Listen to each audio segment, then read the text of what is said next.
Hello, he's Bob Cooper, and today he's going to show you how to change the oil. Now, that's been done before. I hear you say in a previous video by one of my peers, oil was changed in the Vario, but that was an OM602 engine. That's a different engine than the one I've got. I have an OM904 engine, which is the 4-cylinder 4.2 litre turbo diesel. I mean, they're both turbo diesels, so I think the 602 is a 5-cylinder, if I'm not mistaken. Perhaps someone to correct me on that. Anyway, it's a different beast, slightly different in spec. So I thought, well, why not? Let's go through and change the oil on that.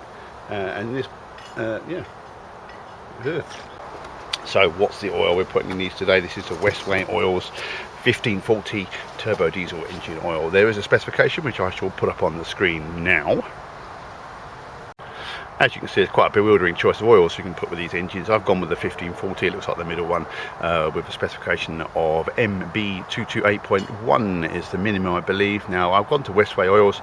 Like I said, I'm in no way sponsored by anybody, let alone Westway. In fact, I wrote to them to ask the question if this was suitable. They didn't answer me, so I took it upon myself to look at their own spec. They can't really see it here. See if the camera will do it, but somewhere in here there it is, MB228.1. That's the specification for these engines. I mean, really, they're not that special, really. They're not that modern, are they? 1540 turbo diesel engine oil will do quite nicely. So I bought 20 litres because, believe it or not, they take 15 litres, these engines. It's quite a lot. No idea how expensive that is. So this wasn't too bad, and I'll go with it. So OM904 engine, excuse the front being off my van. I'm spraying at the moment, so taking a break just to do a bit of servicing work. So OM904 engine, it's a bigger engine, bigger than the 602. And I think the important thing to notice is that on the 602, this is the oil filter down here, but on this vehicle, this is the fuel filter. So don't change that one. That's well, we'll be changing that later, but that's a fuel filter and a pre-filter over there. The oil filter on the oil filter on the 904 actually lives way down there. There it is, right down there. There it is, that one on the other side of the engine. So important to remember that. It's got a hex nut on the top. That's 64mm, I believe. And what we did was we bought from eBay a 64mm socket. This actually is billed as an oil filter socket. Quite interesting. It wasn't expensive, about £5.50, something like that. So we'll use that. Always best to use the right tools. So we'll use that, and hopefully whip out the oil filter. Other thing you're going to need, of course, is an oil filter itself. This is a MAN oil filter. That's the number on the front of this. Is it the right one? I'll tell you shortly. By the end of this video, I might be saying, sorry, I bought the wrong oil filter, but that's the one there, HU931/5. Wasn't expensive, about £8, wasn't a lot. So now, done. The first thing we're going to do is we're going to run up the engine, get nice and warm, so the oil's quite loose and less viscous, so it'll run out better, and then we'll drain the oil off, all 15 litres of it, and change that filter down there. It's a bit tricky to get to actually, but we'll give it a go. I'll let you know. Oh, the other thing was, interestingly, I saw the oil filler cap way under here. I'm thinking, that's awkward to get to, isn't it? So I went and bought a dog leg funnel which goes in there. So completely missing this oil filler cap here. I didn't realise it was there. Must admit, I looked at that one over there. Didn't realise there's one here as well. So that makes things a lot easier. So yeah, let's fill it up from that one, shall we? Waste of money buying a funnel. I'm sure I'll use it for something. Yeah, okay, make sure that's nice and clean as well. So clean up everything as you go along. Make sure you don't get any grit or dirt inside this. It's really important to keep it nice and clean. Anyway, let's run it up, and then we'll go underneath and drain out the oil. Where our socket required then is it's a 10mm. Where are you? Here you go. 10mm hex socket. That's what you need. Undo the sump plug straight in the middle of the sump underneath. It's a bit dark under there to do it. So just watch you don't burn your hands on the hot oil as it comes out. Right, whilst that's draining out, let's have a go at this oil filter then, shall we? There it is, right down there. I'll put you on a tripod, and so you can watch me struggle with it. I've not done one of these before, so should be fun. You could take all this off really, but I don't want to take any of this gubbins and the pipework off, because it's just sort of bolted and attached, no doubt, to the gasket. So we will get to it down there.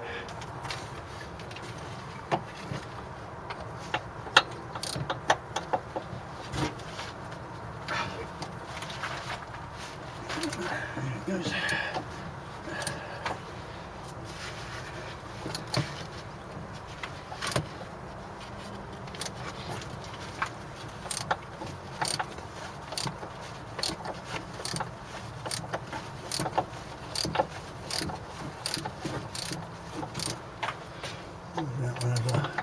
A big mess of oil come out from that. There we go. Okay, put it behind now.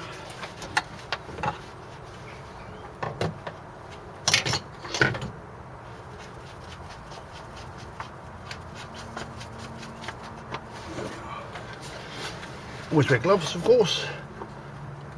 There we have it. There it is. Okay, okay, there you go. There you go. Just take your socket off.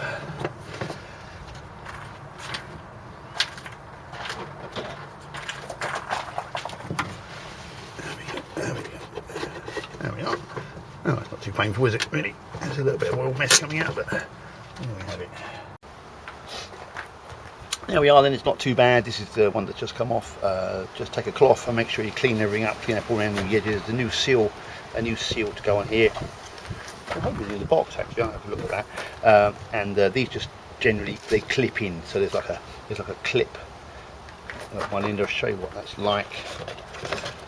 The new one is the right one, by the way, but if you look on the end of it, I can see that there's like a clip affair which will clip onto the same thing in here. So prise the old one off, plonk the new one on, and then let's look at the seals.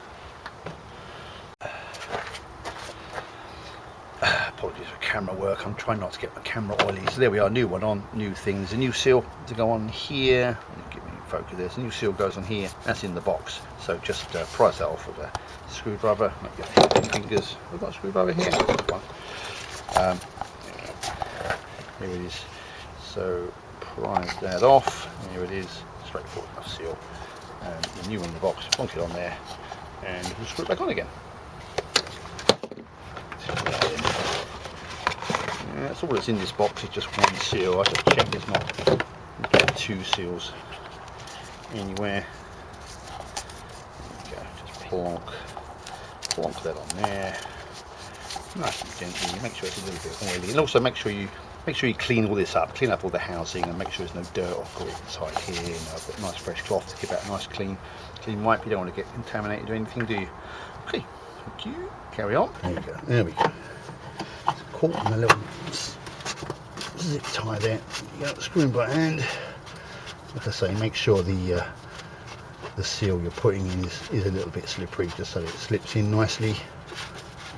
Screw in by hand, and we'll tighten it down. It does say 25 Newton meters on the top of this. I haven't got a torque wrench accurate enough to be that, so I shall do it up with my torque elbow, which from experience I know is tight enough. I don't think you'll be able to over tighten it.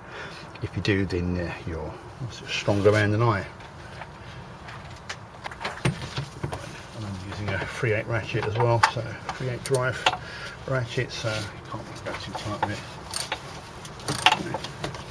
Down. Make sure the seal goes in. Feels nice and suitably tight. And a good old eek on that should be fine. That'll be fine. Okay. I'm happy enough with that. Obviously, you know, first thing you do when you start it up again with the fresh oil in is to check it's not leaking anyway. It will soon let you know.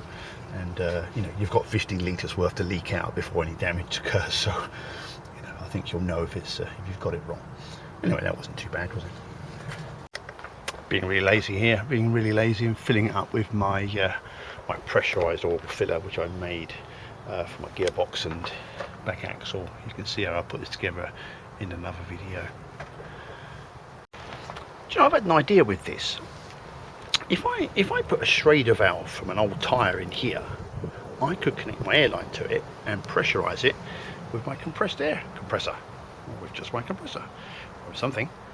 Saves the action pump. It could blow up, I suppose, but if I put a valve on it, put a gauge on it rather, I might give that a try. Not today though, but... Right, there we are, so 15 litres gone inside the engine there. We've got the dipstick over here, pull it out. It's about 50 foot long, this dipstick. It goes on forever. Sure, it goes to the centre of the earth, it's so long. We've got some fresh oil on the end of that. Don't worry too much about the level right now, as long as we've got enough oil in there. Put it back, we're going to start her up and then just check for leaks. Excuse me, while I put the dipstick back in again. There we are. Remember to leave room for the car in front when you take your dipstick out, whenever you check your oil, because you'll need it. There we are then, so for the purposes of doing this with one hand, there's the oil there. I probably can't see it actually, it's a little bit on the low side. I'm going to put another litre or so in there, just to make it halfway between those two brown markers there. Just make sure we've got enough oil in it. But honestly, 15 litres, you know, you're not going to lose too much. It uses a lot of oil, somewhere between those two. I wouldn't overfill it. Don't overfill these up to this top mark, because it is a lot of oil, and overfilling it could be quite a lot of overfilling. So just make sure you get that right. Again, wipe around the top of the dipstick tube as I've done here. Make sure everything's nice and clean before you push it all back in again. Now, next job to do after I've topped it up is to ask, how do you get rid of 15 litres of oil?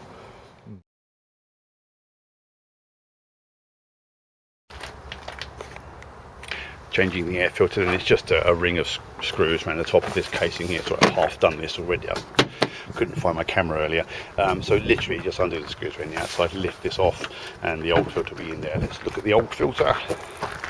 In my case, there it is. It wasn't too bad. I mean, it wants changing. I never knew when it was changed last. You know, it's by no means blocked up, but we'll change it for another one. In this case, I'm putting in a Bosch one. Check that, it's about the same size box, so it should fit.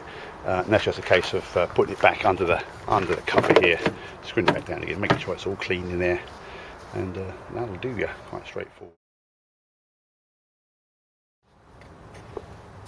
So fuel filters then. Let's change the fuel filters on these. Now, I'm a little bit paranoid about changing fuel filters. I don't like the idea of an engine cranking over and over and over to get its fuel pressure back up again. I'm told that these OM904s are self-priming. Hope so, because I can't see a lift pump anywhere.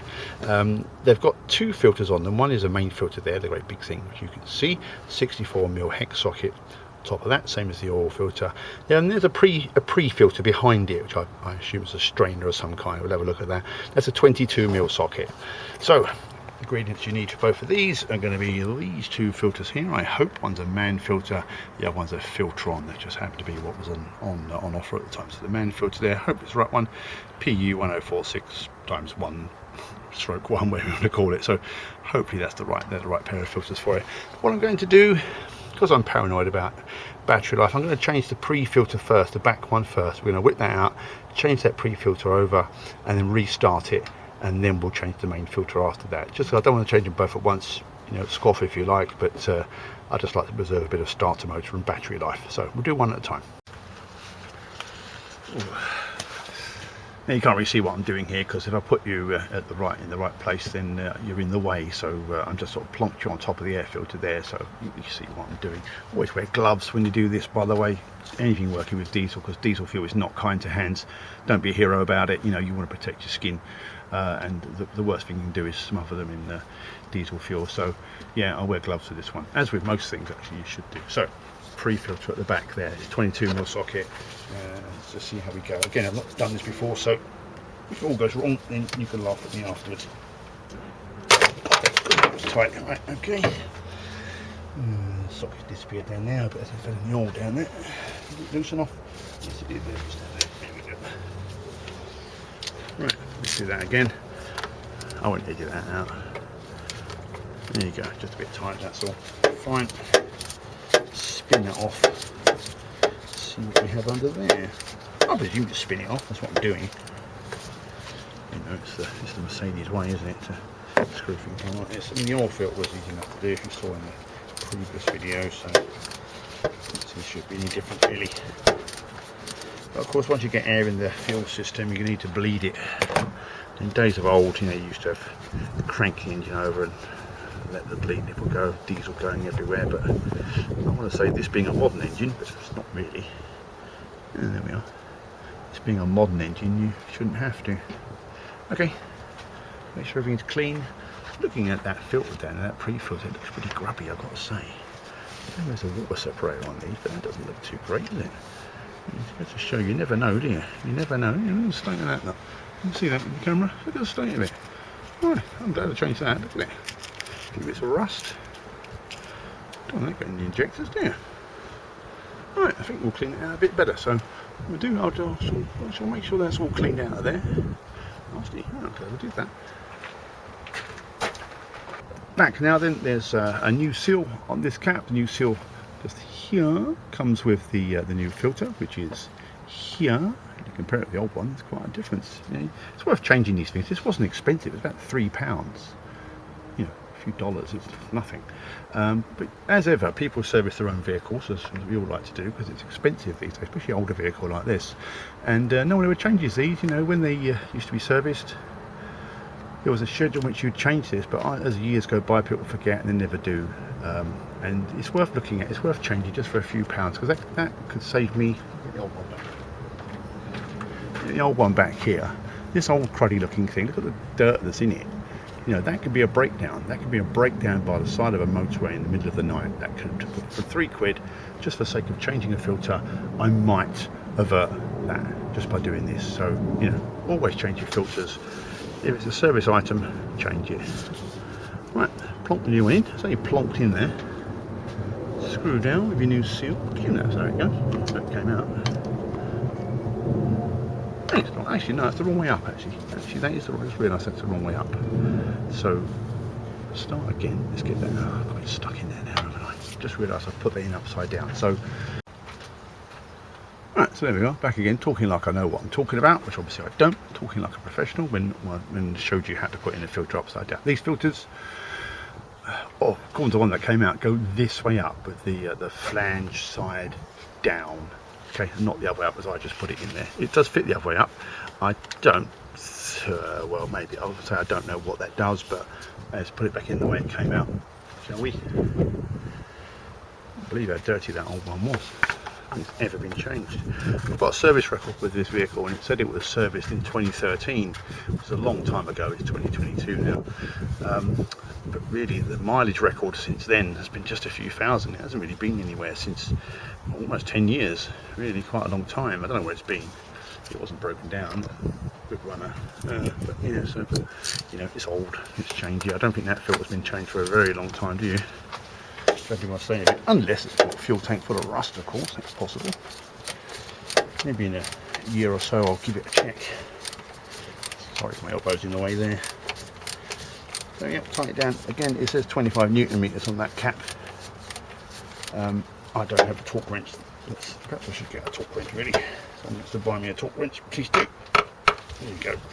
I use my elbow wrench, which tells me that's about 25 Newton meters. That's not going to leak. That's okay. So, pre-filter's now in there. What I'm going to do is I'm going to start it up again and run it, just to make sure it runs okay. I don't want to have to start it up with both these filters empty.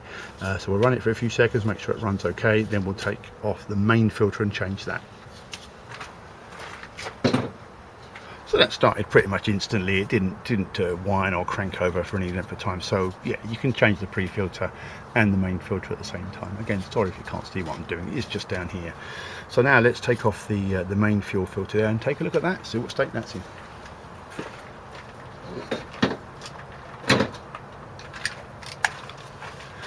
£65mm socket, eBay, about £5.5. It wasn't a lot. God, that's tight. That is tight, isn't it? I might have to help that a little bit because I can't get enough leverage on the darn thing. Right, let's just put an adapter on that. I'll put a longer bar on it. There we go. So I've got the 3/8.5 inch adapter with a much longer bar on it, which you might be able to see. It's a bit, you know, bolts don't argue with me, I'll tell you. Right, there you go. There you go. That's not too bad. It wasn't too tight. It just, I'm getting old, not strong enough, not as strong as I used to be. Good enough. Right, let's just put the other socket back on that, the other ratchet.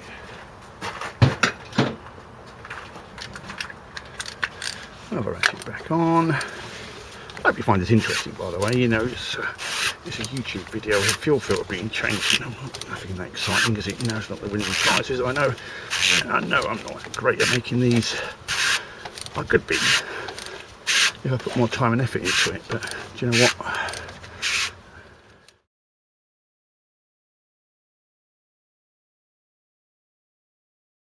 Telling me. So yeah, my camera battery ran out as I was waffling on there.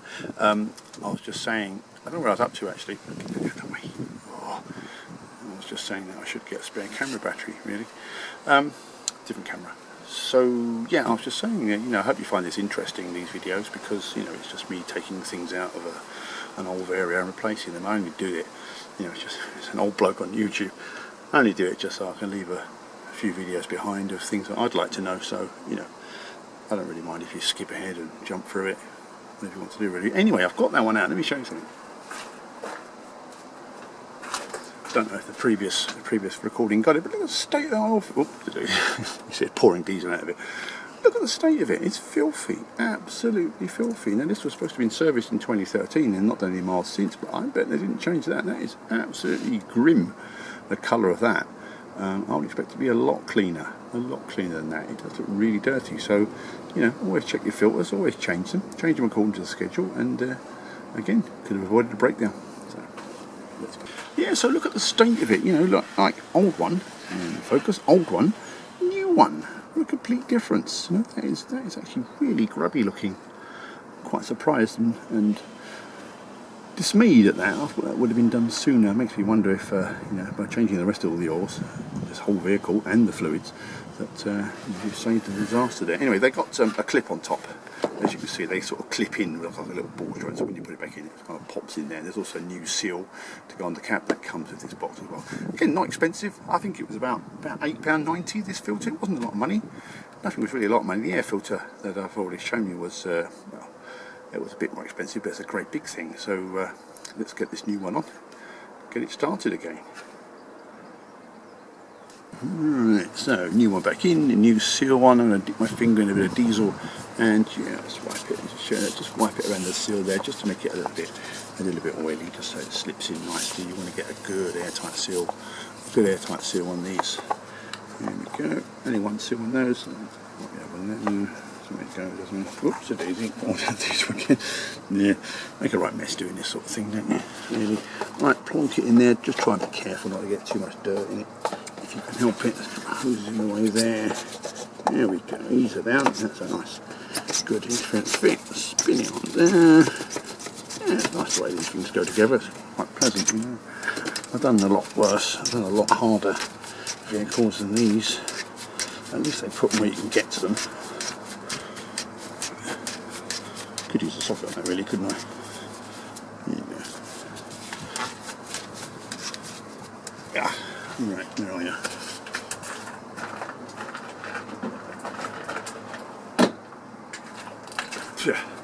Sorry. Bee on my face there. Couldn't find it for a sec. This red wire here has been put on. I didn't put it on, somebody else put that on. And I think it had a breakdown once where it lost its power. It sort of goes from the ECU back to the ignition. I should really look and see what it is really, but whoops, sorry, I'll cross that bridge when I come to it. Oh shit! Right, I'm just going to put you down for a minute because you're in the way. Right, interestingly, the top broke off this housing just then. The nut on top is kind of an insert, and there's a little bit of a plastic bit moulding that kind of broke out of that as I tightened it up. Now it says, luckily I did get it tight enough afterwards, you can put it back in, but a little bit naughty that. What I think I might do is I might glue that in. I might get some Araldite. See, it's a little bit loose, and I'll glue it on top of that just to make it a bit more solid. Failing that, I'll just buy a new one. I'll see how much they are, but at the moment they should be okay. What we're going to do now is we're going to start it back up again. Now that fuel filter is empty. I'm told they're self-priming, so it should just start by itself. What I'll do, I'll leave the camera running so that you can have a listen for yourself to see how long they take to get started, because I really don't want to have to prime that. I can't see how to do it, so hopefully I'll just crank over and start straight away. There we go. Hopefully the camera won't fall over and get mashed by the engine.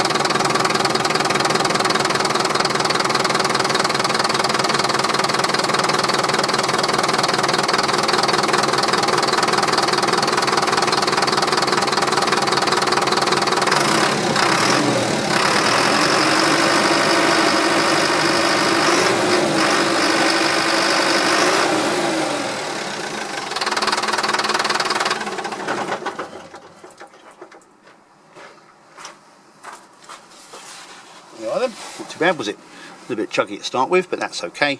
Kept running, just keep it running and it'll obviously prime itself. There's no leaks around here now, so I'm quite happy with that. We'll change that cap though, or perhaps when I come to do it I'll look at this video and think, oh yeah, I better change that.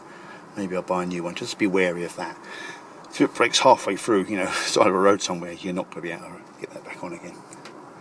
Anywho, that's all the filters changed in this engine now. Air filter, fuel filters, oil filter. The oil's been changed. For this truck I've changed the gearbox oil. I've also changed the back axle oil. So, you know, I'm quite happy that all the fluids and the brake fluid has been changed. The only thing I haven't changed is power steering fluid or antifreeze. I'm in two minds about that. I don't normally change those. It looks okay. So now with all the oils and fluids now changed, the vehicle's fully serviced. I've tried to document all that I've done in that respect. So for servicing, hopefully you may have learned something. You know, if you haven't done this sort of thing before, please ask me in the comments if you want to know any more about how to change oils and fluids and things. You know, it's not too difficult. All the rust is done in that vehicle now, so you know, go back to my earlier videos. I did say that I was going to sort the rust out first. That's all now done. There's new metal everywhere. There's a couple of videos I can still show you if you're interested. I'll certainly show you how I've done the passenger seat in there. I'm quite proud of that. So all that's left to do now for phase one is just to paint it. Now I'm in two minds how to paint this. I could do it by hand or roller. Some people do good results with that. I've also got an air compressor and I can spray it. I've got some spraying materials as well, some spraying equipment. But outdoors, you know, it's a bit windy.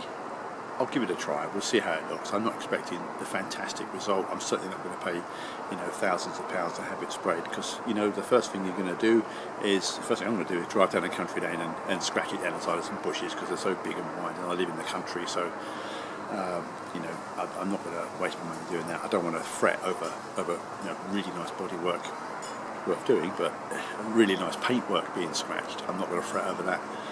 Life's too short for that. So next few videos will be on how to paint maybe.